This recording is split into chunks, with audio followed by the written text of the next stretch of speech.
ये कहानी है एक गरीब लड़का की वो उसकी पत्नी की। लड़का जो एक सेठ के यहाँ नौकरी करता था, बहुत कम पैसे कमाता था लेकिन बहुत ही खुश था। उसकी पत्नी बहुत सुंदर थी जिससे वह बेइंतहा प्यार करता था। उसकी पत्नी के बाल बहुत ही लंबे व सुंदर थे। वास्तव में वह अपनी पत्नी के बालों को बहुत पसंद करता था। एक दिन पत्नी के बालों में लगाने वाला हेयर क्लिप टूट गया।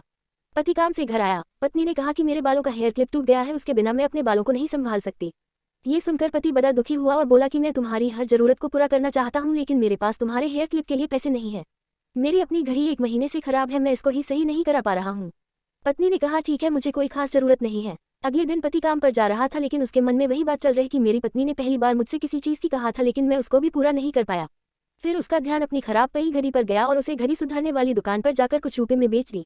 घड़ी खराब थी इसलिए कुछ ज्यादा रुपए की नहीं गई लेकिन जितने रुपए का क्लिप आता उतने रुपए मिल गए थे। वो क्लिप की दुकान पर गया और जैसा उसकी पत्नी का क्लिप था वैसा ही लेकर आ गया। पति बहुत खुश था कि आज अपनी पत्नी को जाकर देने वाला हूँ।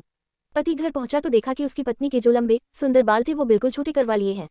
पति ने ये सब देखकर पत्नी से कहा कि ये इतने छोटे बाल क्यों करा लिए, मैं तुम्हारे लिए नया क्लिप लेकर आया हूँ। पत्नी ने कहा मैं बाजार में गई और अपने बालों को बेचकर आपके लिए घड़ी ले आई। ये सुनकर दोनों की आंखों में आंसू आ गए और दोनों गले लगकर रोने लगे।